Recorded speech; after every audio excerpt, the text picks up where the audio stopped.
gotta do the clap. If I can't do the clap, I don't know how to play anything, really. I have learned in many years, but time has come. I think I even did that in person. I don't remember. In any case, the time has come for more of our Final Fantasy D20 Heralds of Dawn character introductions. We're on 3 of 7 now, and 7 is a big number, I know, but when you have a big number of party members who are smart people in real life, and I've said this a million times over to a million different people, I love that my players are smarter than me, because that keeps me as a GM, like, backflipping through encounters trying to keep up, and it keeps me involved. And when there are several of them, the encounters get off the wall. And today we're going to meet one of them, the man who the Tiki tier is in fact named after a right before my birthday bidding war to get us to the publishing of third-party content. Y'all might know him as Anru from Three Dragons. Y'all might know him as Bowser from a little bit of Greenwich Colonies. Y'all might know him as the name it says, both the name of his character and the name of him. His name is Tiki. How you doing, man? Hey, I'm good. How are y'all? I am tired, is what I am. I had to move. I've been staying with my girlfriend as I moved to the city, but I'm moving in with one of the RAF players who works for the IRS. And so, like, he didn't have a job for a while, so we're kind of just spinning. And now, finally, I've been able to move stuff. But then my dad's truck broke the tailgate as I'm trying to get my desk out of it. So I had to tear apart a truck last night at midnight. But I'm alive, and I'm in one piece, and that is what is important. Now, tell the people what you were playing, Tiki.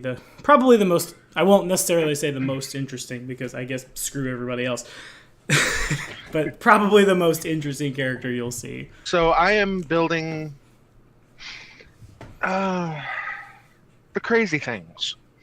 So there is a class for FFD20 which allows you to pick and choose your class abilities called the Freelancer. One of the archetypes of that particular class lets you say, well, I don't want to pick class features. I want to pick monster features. My CR is the highest level monster I can touch. So one half of my Gestalt is Monsterkin. It also lets you pick your type and subtype. So I have picked a construct with a subtype of automaton. So all of my abilities are pulling from, the majority of my abilities are pulling from the Magitech constructs, though I have veered off and picked a couple of extra things if I can theme it properly. And on the other half of that, I am picked the Disciple of the Hand Engineer, which very fun. It actually is a crafter. It's modeled after the 3.5 Artificer or the Artisan from third-party Pathfinder. So I get to make the crazy things. I am the crazy things, and lots of explosions are going to happen. Yeah, that's when you play in a World War II setting and you let the crafter who has the brain to back it up play the crafter. It is the scariest of all things forever. But now to dive right in with it, Tiki, you find yourself after getting away from the events that caused... Well, you can tell us all about the events that caused you to be now what you are, rather than I just quickly narrate it. Because we're all looking and we see that you say you were a person, but you said you were a construct, and this picture looks a little robotronic. Yes, so I'm not actually immediately running away from what happened to me. What happened to me happened about 30 years ago. But in a far-flung north city of Nildheim, a prosperous city of merchants and industry, I had a lab. And I was commissioned by the government to reverse engineer Magitech, which is an ancient technology that we had been digging up from under our city. Had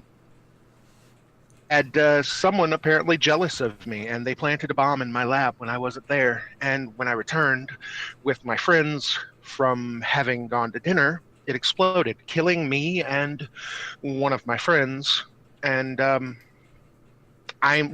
not really killing me outright, but with my dying breaths, I spoke to my automaton and my what do you call it? I'm brain farting too. The familiar Support one. droid. Yes. Yeah, the support droid, to do whatever they could to keep me alive.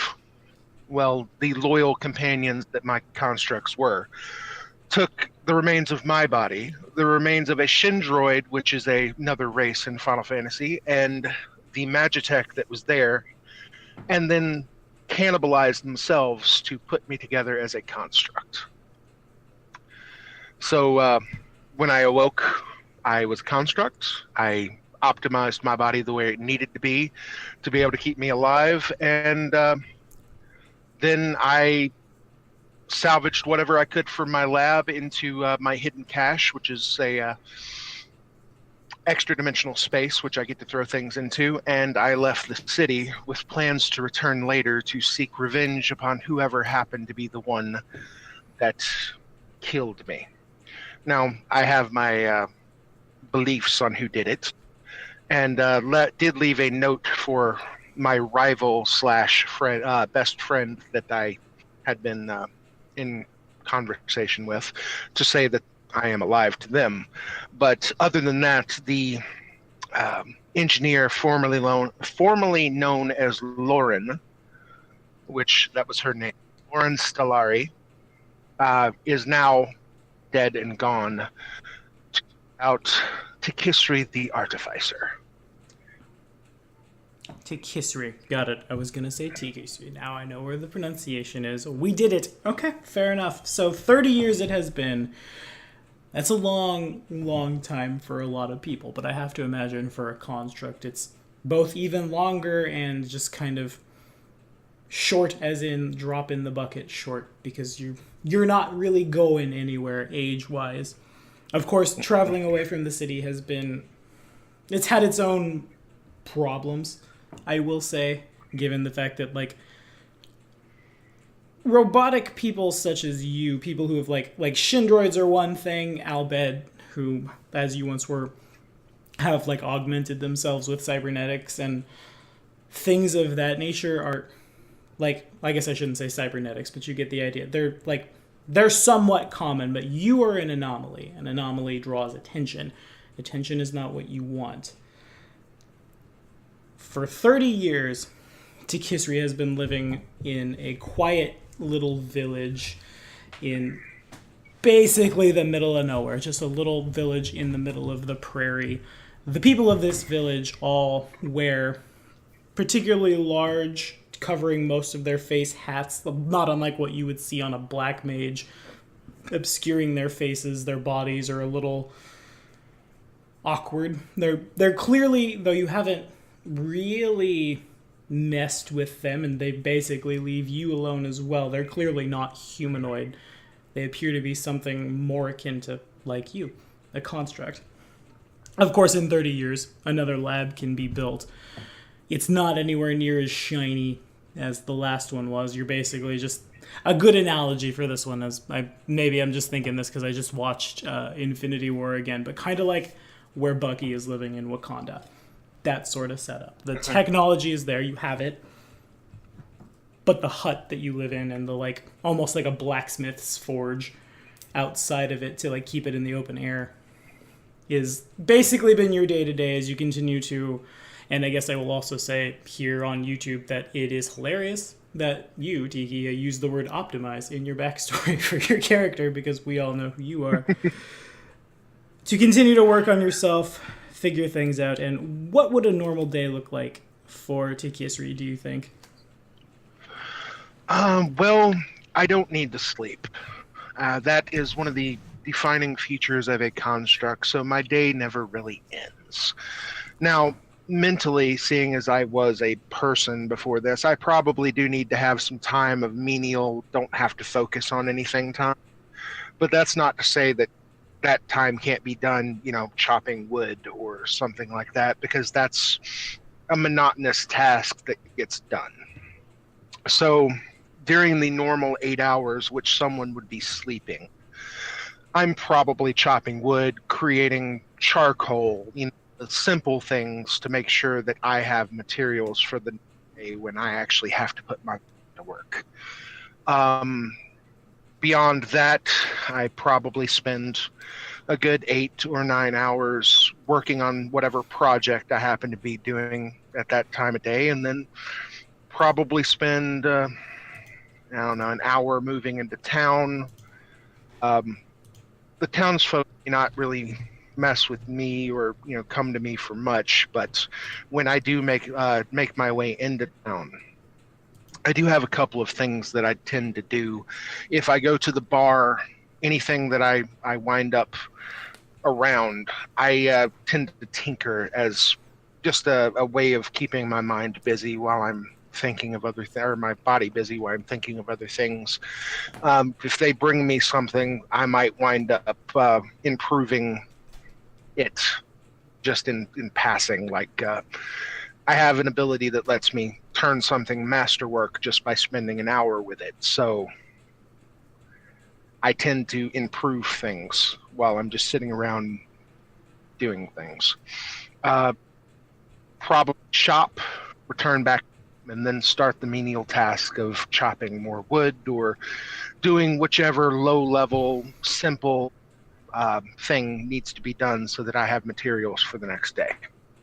Okay, makes sense. And I have to imagine also this little village is probably a lot nicer in 30 years since you've been here. Because all it is like pick up a fork, doodle with fork for an hour. Fork is now suddenly the nicest fork you've ever seen in your whole life. The villagers... But I do have to have... Good. I have a question for the DM. That's me. Is it... All right, it says I do not need to sleep or... Is it possible for me to eat? I suppose, yeah. It would... I guess, like, jamming food in the extra-dimensional space, but you still, like, have the sensation of taste, more or less, that kind of thing. You don't necessarily feel full. All right, so a definition of automaton actually says that I have a elemental core that is basically the core of my being. And mine is actually keyed to the elemental plane of air for electricity. Okay.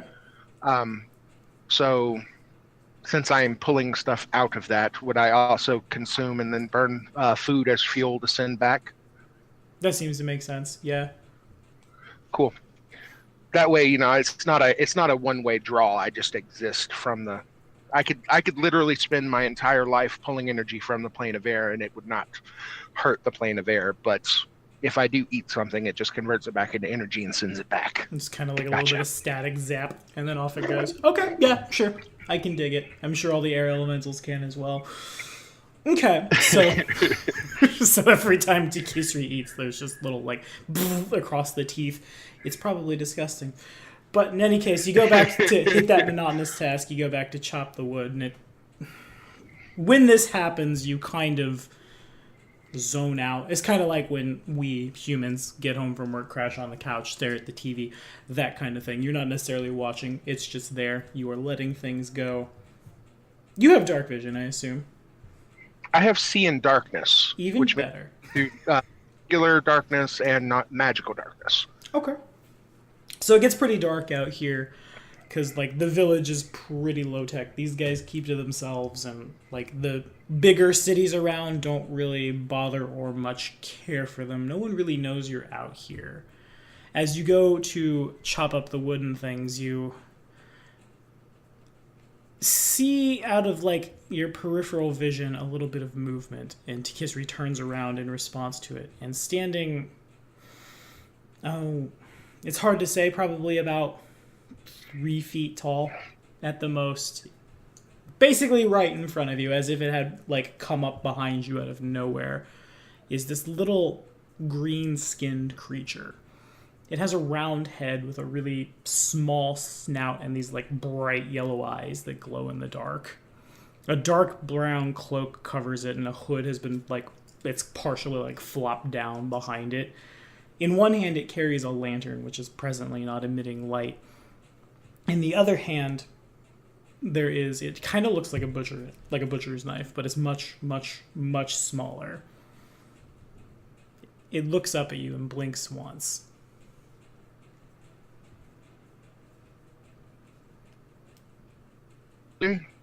So I would recognize a Tonberry, correct? Yeah, you're pretty sure that's what that is. So Tonberry is actually a telepathic language, and I have telepathy, and I know Ton. So I would communicate with it telepathically. Okay. You need? You are, it says in a, like, kind of a warbly-ish voice in your, I don't know if I want to say mind's ear or hard drive's ear. Well, I guess it's more like processor's ear. Whatever. You are Stellari, yes? I have not heard that name in a long time. I go by Tikisri now, but yes. Good. My masters wish to speak with you.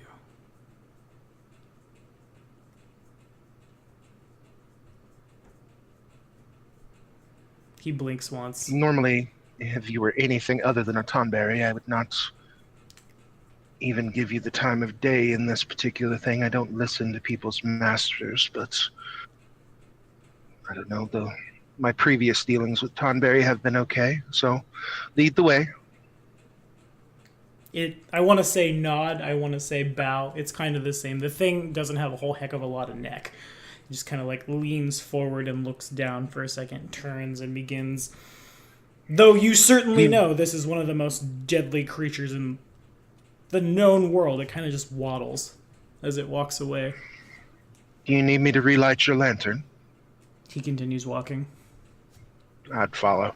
Okay. So you get about 4 steps before several, seeming to come out of nowhere, several vehicles drive up across the grassland to form a semicircle. In front of you, their lights click on, blaring in your direction, spotlights on the back of some of them, and as the spotlights kick on, you can see heavy machine guns have been affixed to the back of the vehicles. Several men step out of the vehicles, though some of them, like especially the ones behind the machine guns, are clearly dressed in army fatigues. Several of them are just the most immaculate white suits you've ever seen, and the place is kind of dirty where you are. Again, there's not a whole heck of a lot of civilization. The wind picks up, the dirt goes everywhere. Somehow the dust seems to just like fleck off the suits of these gentlemen. 3 of them walk directly in front of you and form a line, with you being like a T pattern almost, with no middle bar in between. Miss Stellari. They all 3 make a pretty big show of looking you up and down. How interesting. You're trespassing on my land. No. We just bought this land. This land is now the property of Matericor. You can, like, as they say this, several more vehicles, like, go, if the semicircle is one direction, they go another direction in the direction of the village of these poor little creatures. We will relocate the genome. This land is rich in materia. We will, as we do, sell it to the world so that all may experience the middle one. A man with like fiery red spiky hair waves his arm grandiosely in the direction of wilderness. The beauty of this land. Now, our company is interested, Miss Stellari, in seeing the lost Magitech of Nildhelm in action. We may have a deal for you.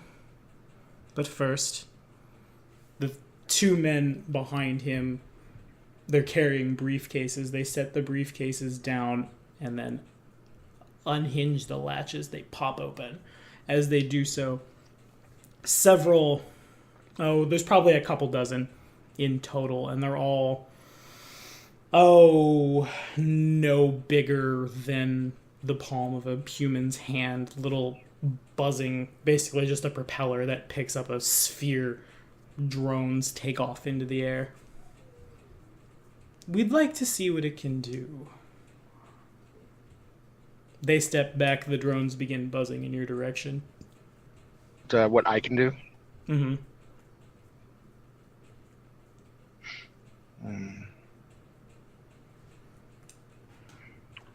You keep speaking about me as if a person. I do not like this.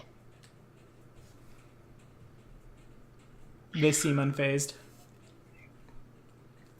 It's about that time. I lift an arm. My forearm opens up. Out pops a rocket and blasts off at them. I just shot a 12d6 rocket right at the dude's face. Okay. I forgot you were playing evil. That's a good reminder for all of us here at YouTube Land. You've got Roll20 open and I've got Roll20 open. Only we will see it, but make an attack roll. This can only end well. Okay, this is actually not an attack roll. It's a like area of reflex effect save, huh? burst.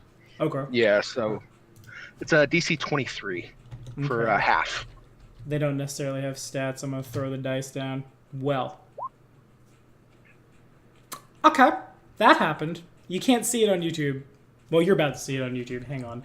It bears showing because it's relevant, because the first roll of this game from the GM was, in fact, that number right there. Neat. I did it. So, the three men are obviously more than just like the mere businessmen they appear to be. As the rocket goes off, two of them, like, backflip dive in place, and they're able, like, on the periphery, they're able to dodge most of it. However, the second one just kind of... It's not two rockets. It's my damage is actually split between fire and bludgeoning. Ah, neat. Fair enough. Nice how you rolled the same thing. So, the third one, the one with the spiky red hair, he sees it coming. He doesn't really seem to be afraid of it. He just kind of smirks as the rocket hits him in the chest. When the smoke clears, and in the explosion, several of the little, like, drones all burn off, or, like, the resulting debris that are thrown bounce off a bunch of them and send them veering off different directions. The men on the back of the trucks with the machine guns, they all begin shouting, and they turn the guns your direction. When the smoke clears, though the man's suit has been badly burned, he appears to be mostly unharmed. Some of his skin is blackened, and obviously he'll carry lifelong scars from it, but he's not flinching. The man nods once. It's also about this time that my body shimmers and my camouflage kicks in because we're in combat. It's not actually an action that I need to activate it. It's supposed to be something I have to suppress. No, fair enough. Okay. So anybody more than 5 feet away from me, I have concealment from, and I get +8 to my stealth checks, and I have a 50-50 miss chance. Okay, fair enough. So you basically just generate like a stealth field, and displacement happens to you. Yes. The red-haired man nods again as the other two... They look at each other. They look down at their briefcases, which have been disturbed, but mostly, again, intact. They move over to them, right them, press a button, each of them, inside their briefcase, and what remains of the little buzzing drones, they turn your direction, and little red lights appear in the center of them. They begin buzzing and spinning and clicking rapidly. They fly your direction. As they do so, they begin to swell. The metal rapidly turns a white hot.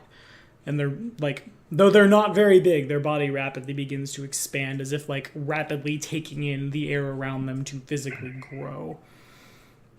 It's not long before they go from the size of a hand to the size of 2 hands to the size of almost even like a small cat. They surround you, and then one of them gets a little too big for itself to seemingly to sustain itself any longer, and it goes off. As that happens, it sets off a chain reaction, both in terms of what they clearly are intended to function as bombs, and as the monsters they remind you of are set off perhaps a couple feet away from you. How do you respond? To the explosion? Mm-hmm. Depends on how much damage it does. The damage is kind of the number isn't... Is it above 40? Possibly. Yeah, because here's the thing. Anything, any kind of damage that is below 40 is just going to hit my my force shield. Mm-hmm. You actually have to break my force shield to turn it off, and so they're going to hit my force shield. If it's over 40, the force shield goes down for the day. Gotcha. Okay. So, boom. Okay. Yes. So they fly in, explosions happen.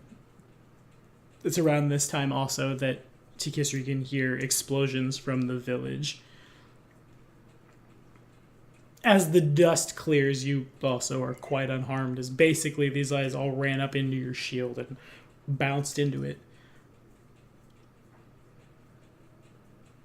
The man with the red spiky hair nods, begins, like, slow clapping. Well, well. It would seem the rumors are true. We have an offer for you, Lord Silari. Much missed. And I would aim my laser rifle and fire at his face.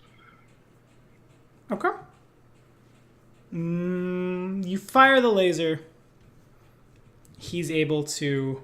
I don't necessarily know the mechanics of how he might deflect it. He deflects it. It's touch AC, but yeah.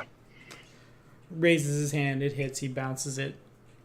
When this happens, the guns turn and they begin going off the red-headed man. Not like the guns like go off, not like that. Like the men behind them begin shouting. Red-haired suit man turns, no. Stand down, boys. Obviously, we've clearly upset her.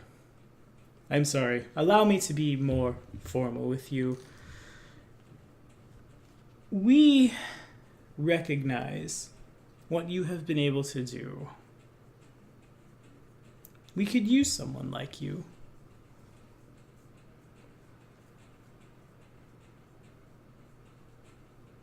You, of course, would Is have the Tonberry access. still alive? The Tonberry is nowhere to be found.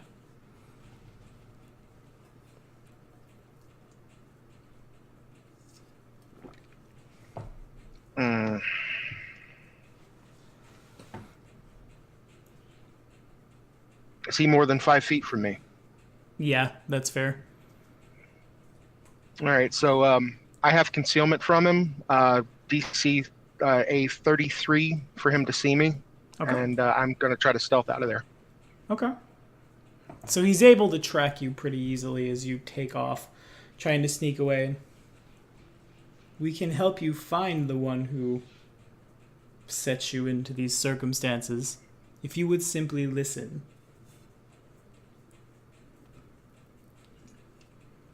Of course, we'd be willing to pay you as well. Telepath. I slow at the pay part. Looking back.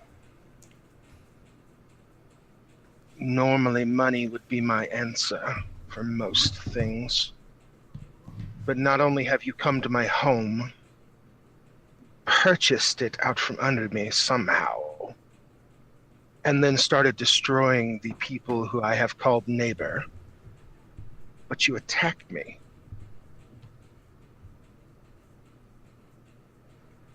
What possible reason do I have to go with you to try to do whatever it is you wish me do, and trust that you will have my interests anywhere in your thoughts? At this point, I would activate some of my healing, so repair. Okay. As you say this, the man reaches into his back pocket, which somehow miraculously has survived the gratuitous amounts of violence that have happened here in this prologue. He withdraws a pack of cigarettes, lights one on his burning body.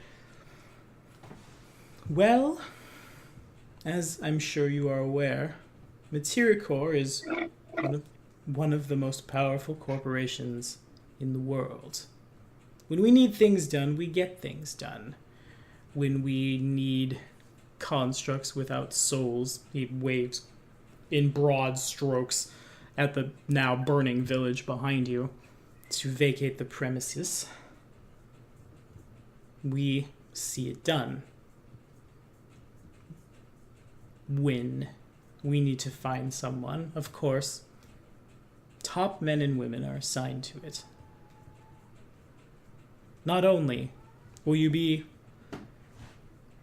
a part, well, an independent contractor of one of the most only work with contracts. Of one of the most powerful corporations in the world. Not only will you see new places, not only will you see things the likes of which have yet to be discovered. Do this for us, and we'll find him. We'll find the man who set the bomb. To do with as you please. If you'd like to burn, and the man with, like, the one hand that has mostly survived the massive explosion, kind of, like, running along the burns on him.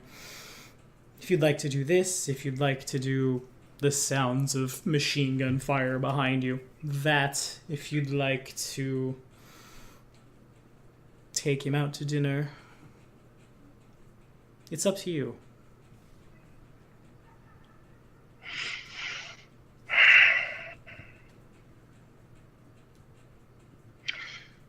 Give me time to think of this and tell me where to meet you. The man nods. We will return in the morning. He snaps his fingers twice. As he does so, the other men in suits get the suitcases, clip them back up, stand up, begin moving in the direction of the vehicles. Before you leave, yes, let it be known that if I have heard anything of you or your company that directly harms either a Tonberry or a child, I will waste no effort in destroying you and bringing down your entire corporation. There's a pregnant pause. As he, like, you say this, he turns, he looks at you, you say your piece. And then he turns, walks again. They load back up into their vehicles and take off. It's not too much longer after that before the sound of machine gun fire dies down.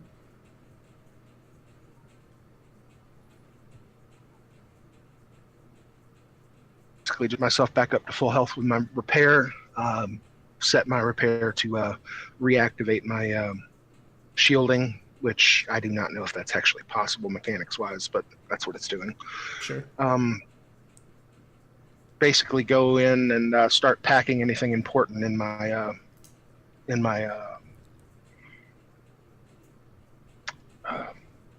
domicile.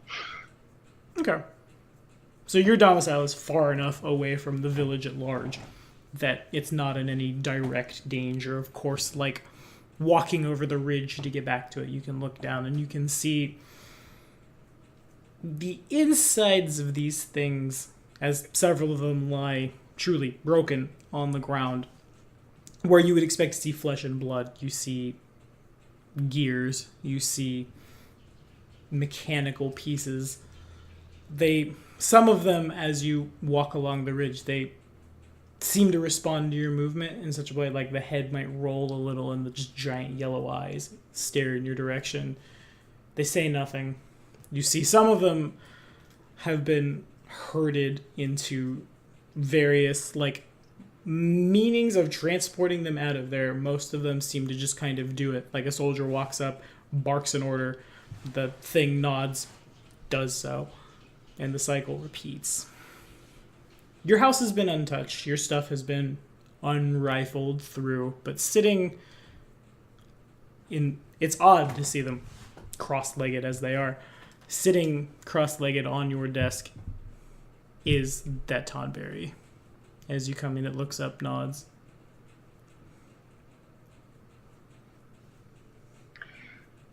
Where is it you wish to go? Because we need to pack and leave. I'm just here to watch you. Fun. I'd go around packing my belongings. Basically, I'd lift my shirt a bit, and my abdominal area that actually slides up, and there's a small chest replica inside. I'd pull that out, open it, set it on the ground, it expands, and that is actually my hidden cache. I would start piling as much stuff into that as possible. Anything that I think I would need use of, materials, that kind of thing, and I'm basically packing either to seemingly leave with the people in the morning or to get out of Dodge. I have yet to decide. Okay. As you do this, the Tonberry waddles his way over to the chest, looks down, looks in, looks up at you, looks in again. It's 7 cubic feet inside it, despite the chest only appearing to be a regular chest. Okay. The Tonberry's eyes, the thing doesn't really seem capable of blinking. However, his eyes go kind of wide as he looks down, sees the thing. Why do you carry so many things with you? I'm a maker. I make things. I kind of need belongings to work with. Not really so much for the belonging itself, but materials. I could make more materials, of course, but sometimes it's easier to take what's already here. It nods. Outside, seeing as most of this town seems to be made of mechanical people, I would be out there salvaging parts. I don't think Materia Core would like that very much. It kind of levels its shoulders and stands up a little taller as you say that. They know my name. They know more about me than I have told anyone except for a few friends from the past. Some of these friends probably the only reason I'm giving you the time of day, sir, Mr. Tonberry, or Mrs. I have yet to figure out the male from female when it comes to your particular race. It's a little jarring to see a Tonberry laugh. It doesn't make any noise, but its eyes, though they produce light, they seem to light up a little as its head and body, it kind of like matrixes back a little to pantomime a humanoid laughing. I have always wondered, the knife, is it just a regular knife or have y'all enchanted it? I swear, it's one of the things that has boggled my mind for years. The Tonberry waddles to your feet, leans down and sets the knife at your feet. Waddles back. I have until morning. I'm assuming that's about 12 hours. Give or take, yeah. I'll pick up the knife, probably examine it. Okay. So you pick up the knife. Now that you get the ability to look at the thing, you get it in your hands, you see that... Do you have any means of detecting magic or invisibility or anything like that? I forget all of the job points off the top of my head. I see invisibility constantly. So the blade appears to be just a simple chef's knife. Oh, excuse me. I do not see in that, but I can detect magic because I work with it. It's enchanting. I can disenchant and I can do that kind of things. It's just a matter of skill check. Okay, sure. So it's easy for you to tell then that the blade is an illusion. Mm-hmm. You pick it up, you hold it, it's real, but it's made to appear to be just like a little tiny butcher knife. As you run your hand along the backside of it, you feel that the blade curves forward to about the angle is not very steep, but it is there.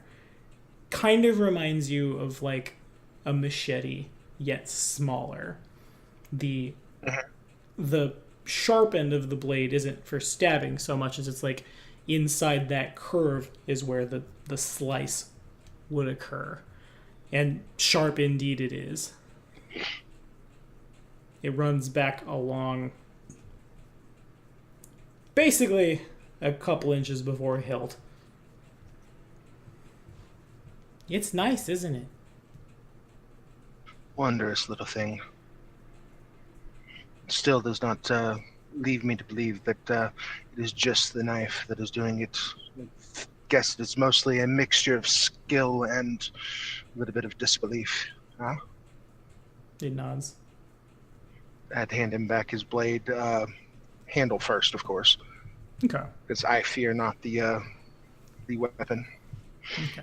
You hand it back to him. He kind of like, as if it were a wet towel. He puts his hand on the end and begins to wring it. As that happens, the illusion fades away. It's clearly, you don't see him super often these days, but it's clearly just like a little tiny kukri in his hand.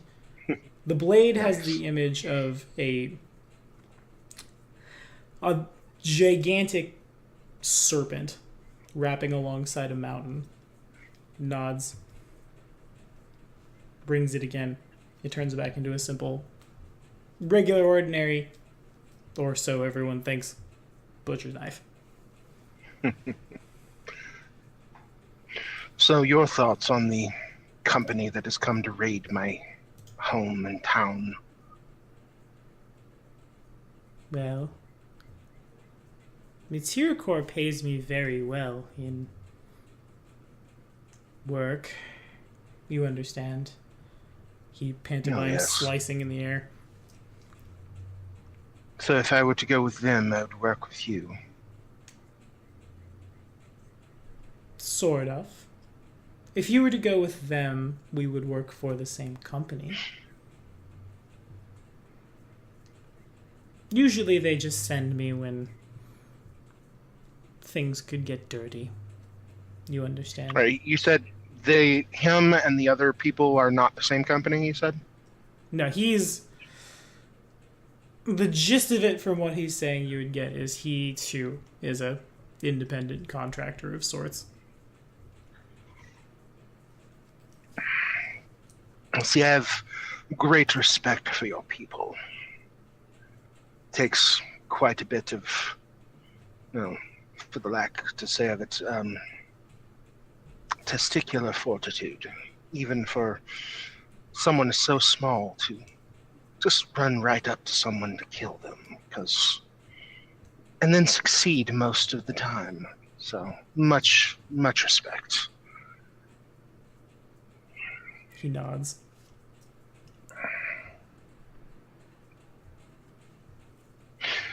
I still have not decided whether or not I want to kill them just for knowing who I am. The creature doesn't necessarily have a whole heck of a lot of shoulder, but he does seem to shrug them. I get paid all the same. Oddly enough, might be interesting just to go with them for the time being. They do know about me, and I know very little of them.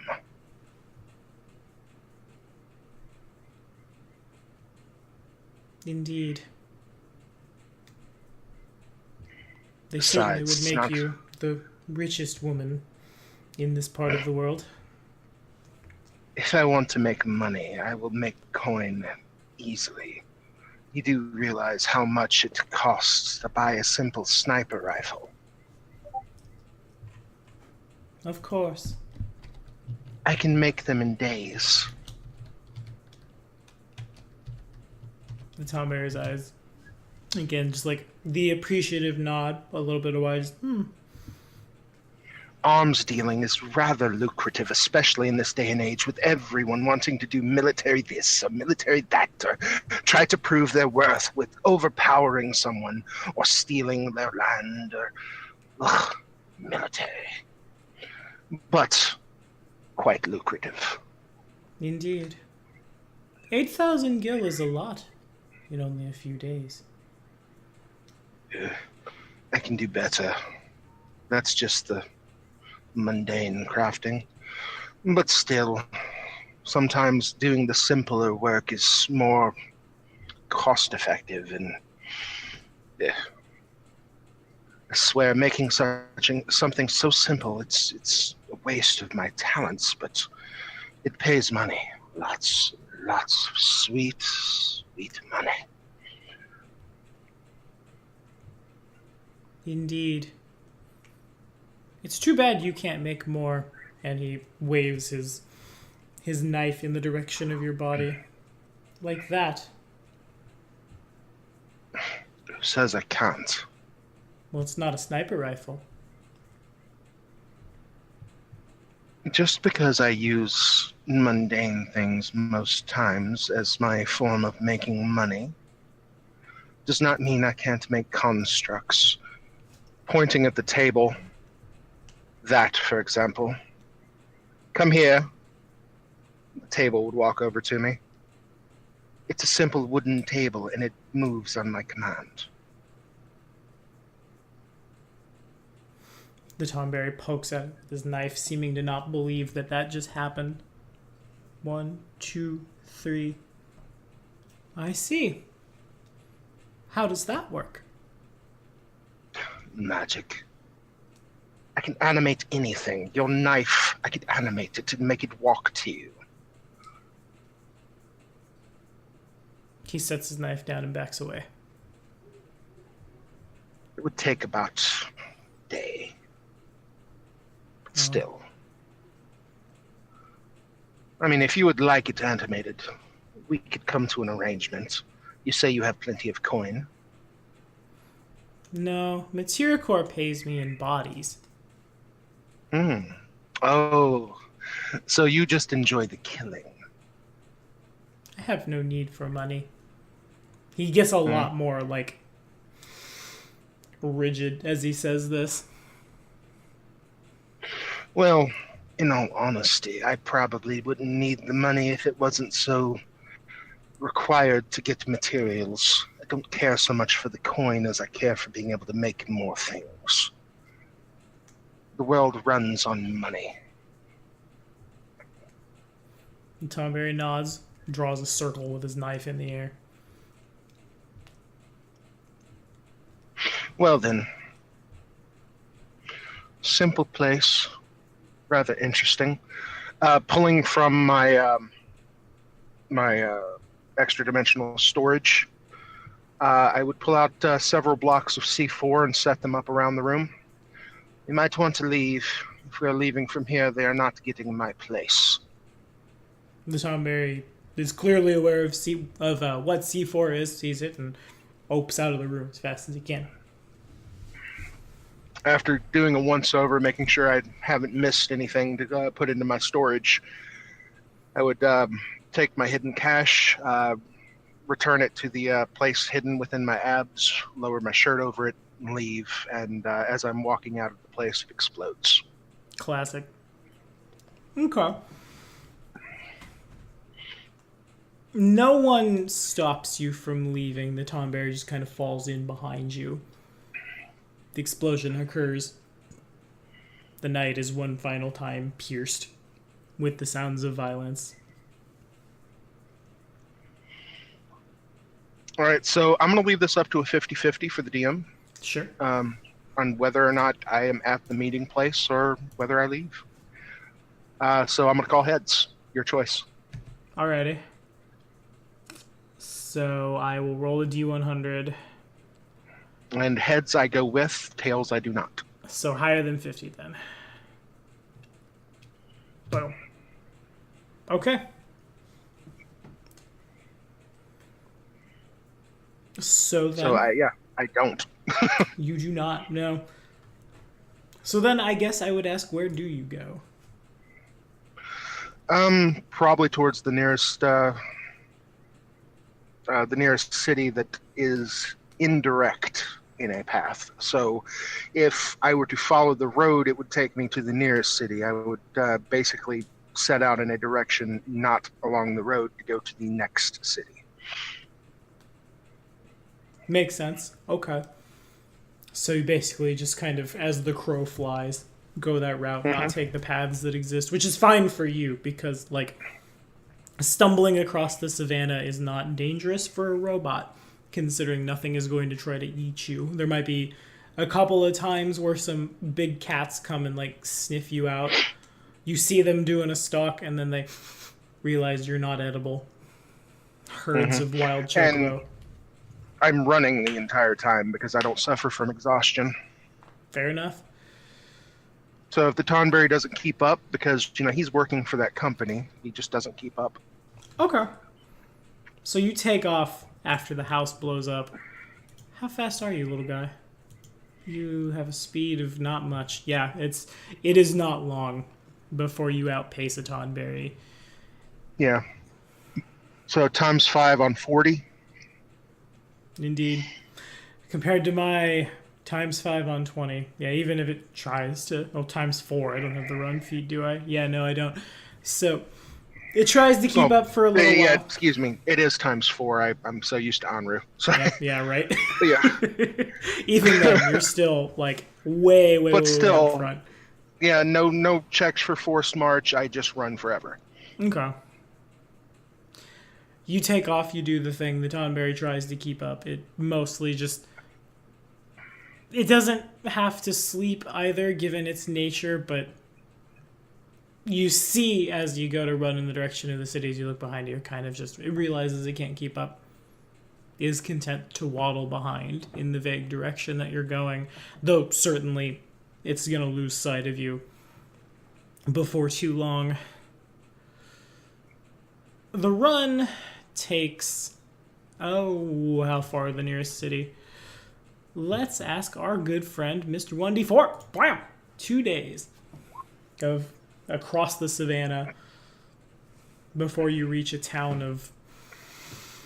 Oh, perhaps maybe like 5,000 people. This part of the world is not super settled. Most of it is still unclaimed wilderness. Most people who come here on like expeditions do so because they have a lot of gil and they like to spend it seeing the world or frivolously. Or they come here and then are never heard from again because the wilderness is a dangerous place.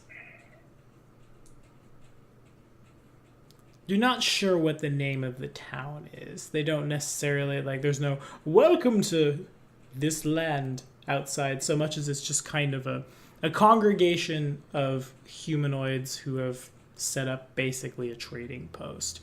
There's a simple airship dock here. There's the basic needs that a humanoid out here would need. You're plenty of places to rest for the night, plenty of places to refill both a vehicle and a person. And cool. Weapons, things of that nature. You said it takes 2 days to get there? Mm-hmm. All right, so at the constant run speed, that is 873 miles away. Oh, neat. Fair enough. The things we learned with math. You gave me a math problem indirect. Apologize. Fair enough. Okay. So what do you do here then?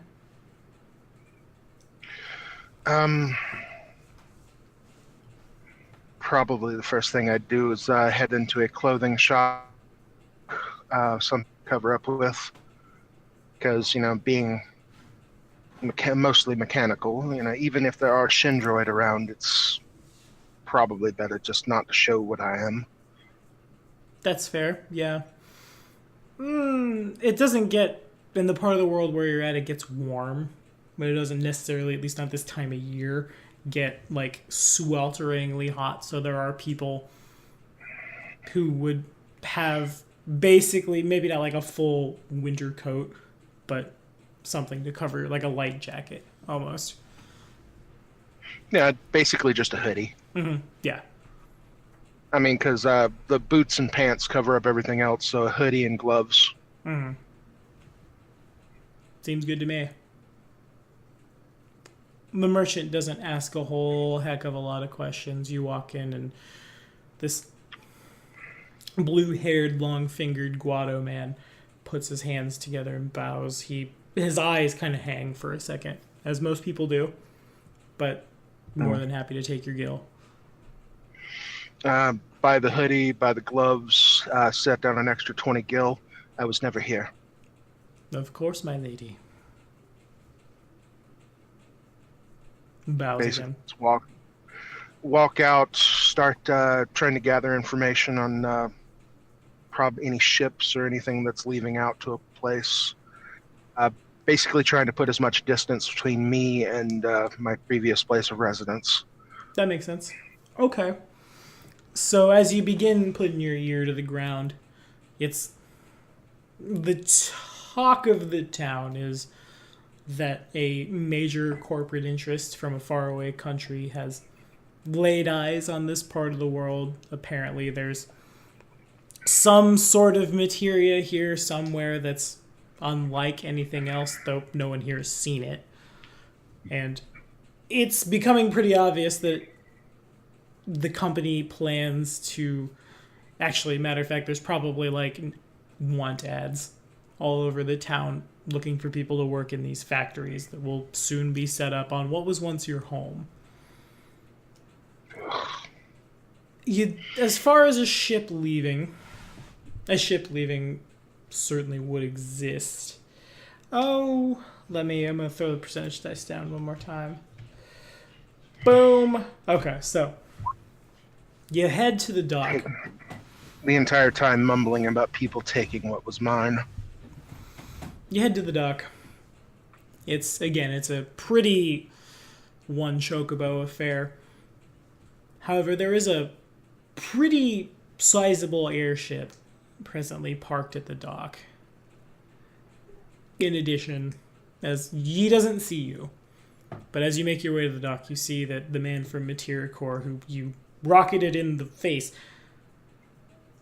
seems to be waiting for someone at the dock. He's lazily playing with his nails as if there were dirt under them. As he turns his face, he doesn't see you, but you get a full glimpse of him, and it appears most of his skin has regenerated. Where once he was burned to a crisp, now he's just a simple human man. Is this a construct? You don't think so, but it's possible. Well, no, it actually made difference in the last. I might get extra damage against constructs. So, hmm.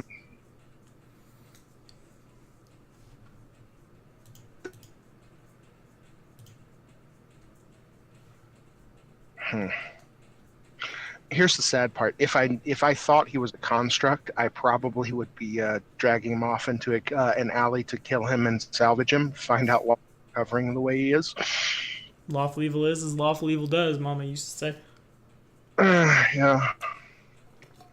I'm more than 5 feet away from him. I'm going to activate my stealth, and because I am not in a what do you call it?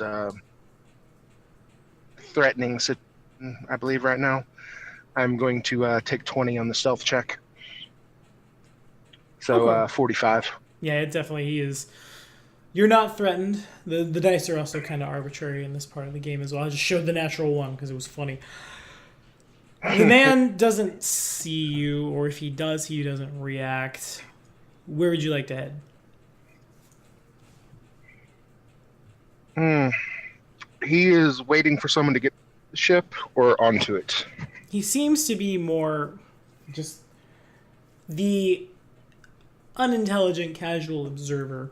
So not you, basically, would see this man and think that he's just kind of lost, loitering, wandering, something like that. You get the gist that he and probably several individuals like him are stationed at various docks across, like, this part of the world. It's clear that you've run past the, like, we will find you tomorrow. It's probably a fair statement to say they're looking for you. Hmm.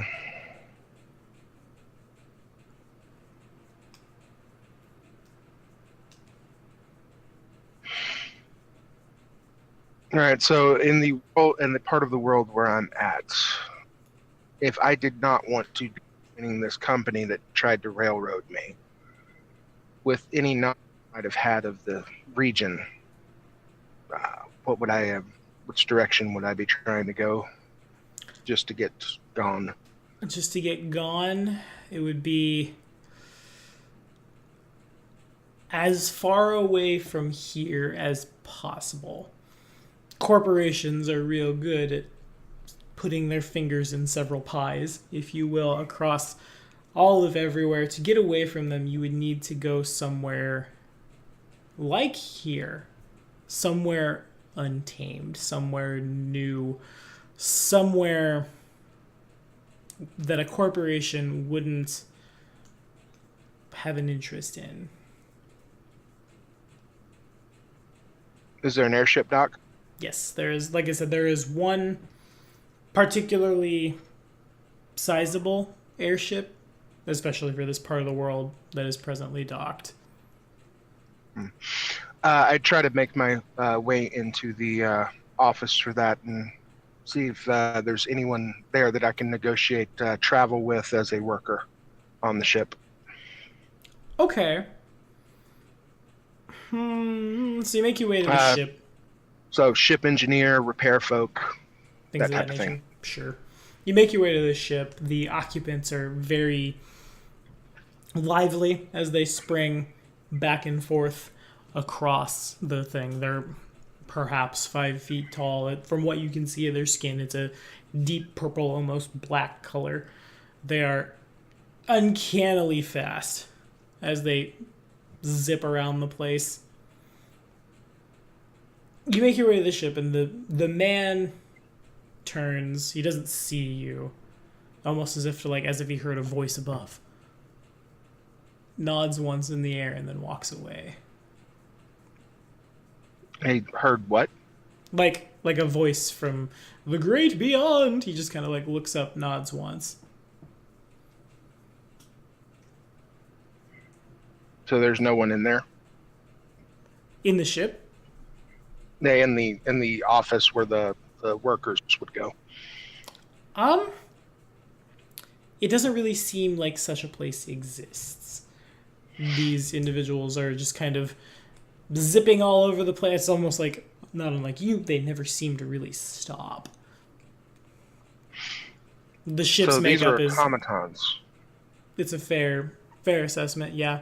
The ship's makeup seems to be basically just like a steerage section for passengers, and then everything else, I guess I can't just say is mechanical stuff because you would know.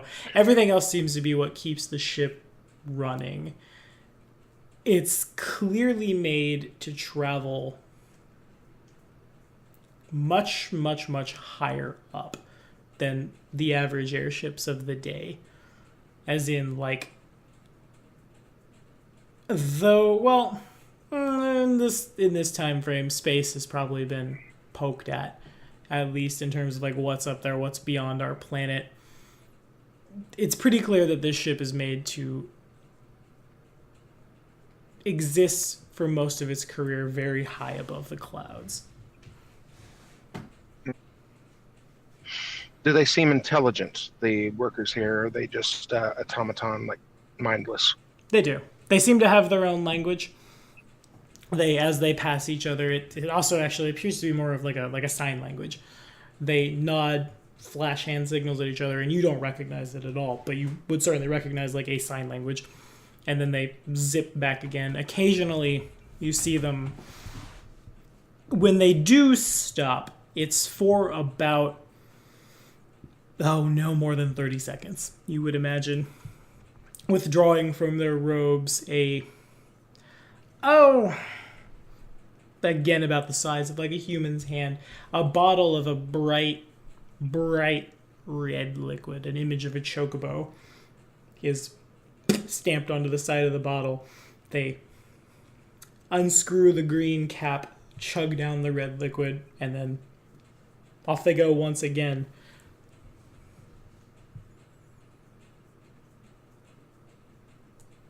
If Indian orders or anything like that, I assume since they are workers at a place that they would speak common, and I would telepathically contact that one. Do you have need of another worker?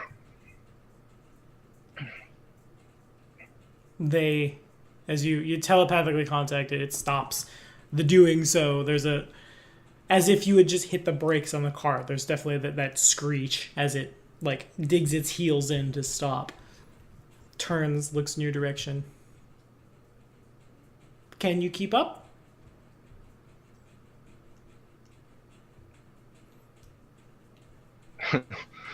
Forever. It nods. I don't see why not. We're on Tell track me what to do. We're on track to a very far away place. They need people there.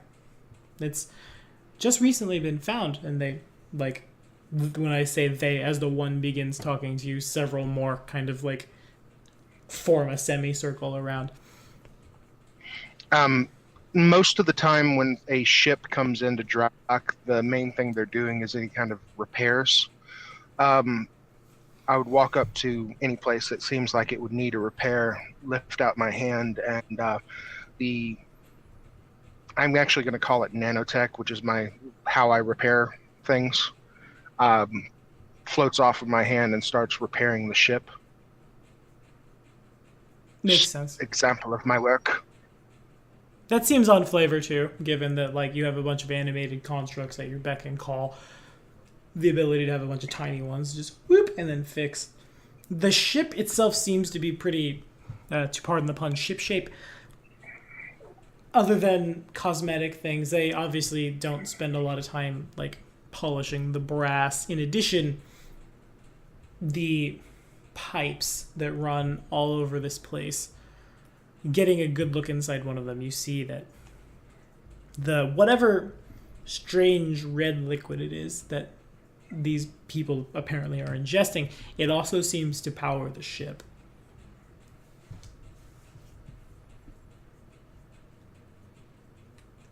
The creatures see you begin to make repairs and, well, that does look much better.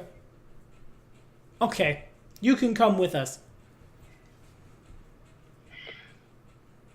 All right. So I would basically just keep up a telepathic link with whichever ones that the leader here tells me will give my orders, and just start repairing things. All I ask is that you keep me out of sight of any passengers or other people. Of course. Everyone has their own reasons for travel. We understand.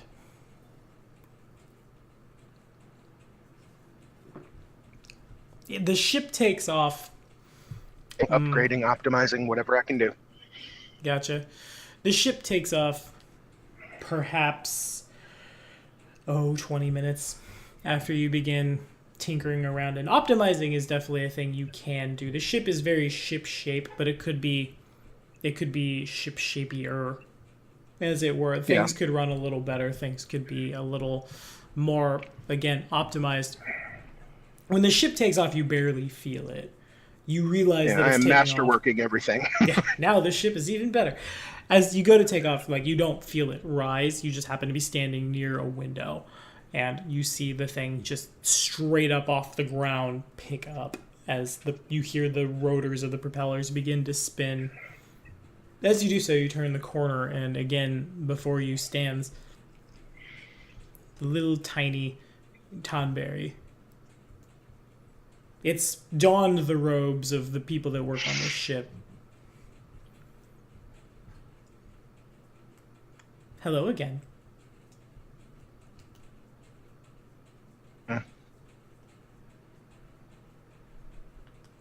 Rather persistent, aren't you? Nods. Is this one of their ships? Shakes its head. Tonberry, normally I have a very deep respect for your people.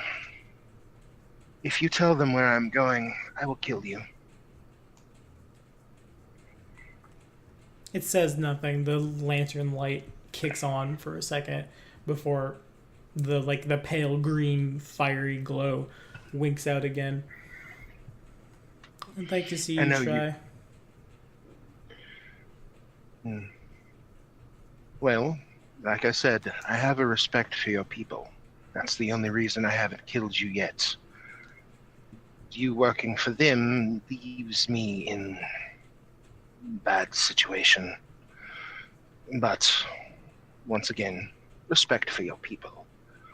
Hence why I have not attacked you yet. It nods. From within the folds of its robe, it withdraws a, not unlike what the Materia Corp officials were carrying, briefcase and a, what makes how we do I can't think what they're called off the top of my head. I suppose the tech could be a little farther forward. It looks like basically a big two-way radio. It sets down both.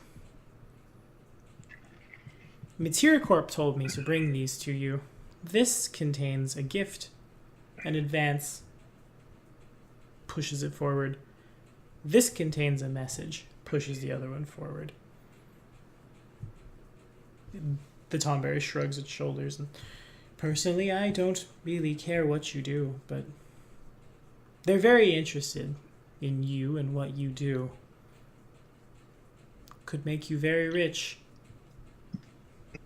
They came about it the wrong way. If they had wanted anything, they should not have actually revealed that they knew my name. Also, they should not have attacked my people without first contacting me, even though I have no real interest in the townsfolk that were there.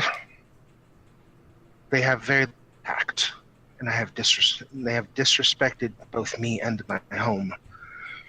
If it comes down to it that I wind up doing their bidding anyway, and then I will collect my fee. But otherwise, I will do as I please. I would pick up both of the things and store the briefcase real quick, and put the two-way radio in my in one of the pockets of my cloak, and then go about my work because I don't want to lose track of what I'm doing, because I am actually gaining passage worker. Indeed.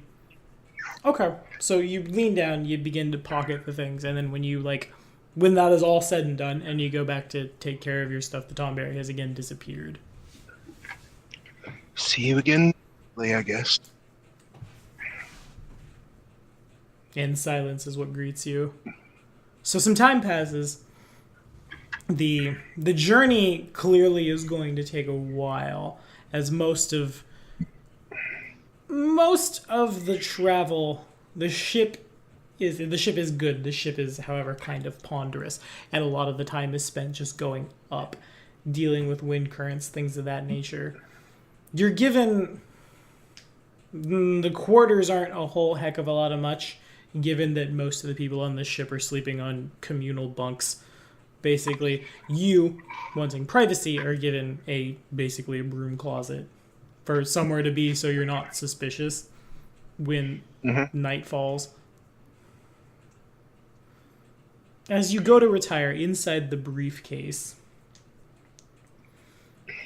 there are 6 of them. They're about the same color as what functions as your eyes now, that greenish yellow. They appear to be, for all intents and purposes, they appear to be materia, but as you go to examine them, they absorb into your body. There's a bit of the flexing of new muscles. Your body feels different, and mechanically speaking, for giving me a backstory, and yours is a little bigger than everybody else's, as you recently had a birthday, my friend. 60 job points. Those job points must only be spent on, let me make sure I get the title correct. I want to say evolutions, because you're basically a synthesist. I just don't want to call it wrong and be confusing. But I do not like how the freelancer does not have the archetypes button at the bottom. I must go to the bar. Why must I do that? You cowards. So as evolutions, I had it right. 60 JP. They may only be spent on evolutions. Awesome. The Because two-way, that frees up some of my stuff. indeed. The two-way contains a repeating message. It is fortunate Okay. you boarded that ship. If you would like us to find the man that did this to you, when you reach your destination, we ask you determine the nature of it. Recently, an island in the clouds has been colonized. Some place known as Eddard's Dawn. For some reason, airships can't fly around it, save for their one dock. Something about a magnetic field, I suppose. Figure out why that is. We've lost many assets trying to determine it ourselves. Any salvage you find of those assets, though, is property of Matericorp, is yours to salvage, and of course, in addition, we will pay you handsomely for it. The message loops. I'd turn off the message. Okay. And Well, I guess I'm doing the bidding anyway.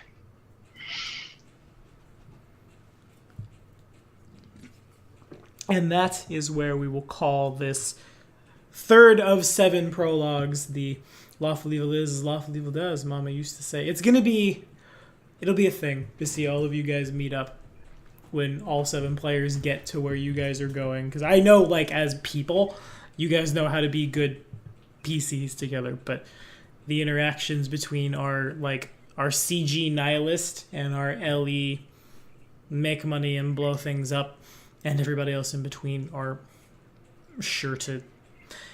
It'll be a thing. I will say that. In any case... Well, what most people don't keep in mind when they're playing evil is that if you play lawful evil, you have an excuse to not go against the party, because the lawful evil requires that they have their own set of personal codes. Anytime you play a lawful, you actually have to make a code of conduct for your character. Indeed, that is definitely one way to play LE that doesn't hope the party's all dead. In any case, be sure to like and subscribe for more videos, and we will be back tomorrow with another episode of our prologues of Heralds of Dawn, a Final Fantasy D20 game where we'll have our second outbed. The characters have a bit of a similarity, and I will say when these 2 players get together, it's kind of terrifying, as I've been a GM and player in a party of both. Well, I haven't been in a party. I've been in a party with Tiki, and there he is. And you'll hear more about him next week. Say bye, Tiki. Goodbye.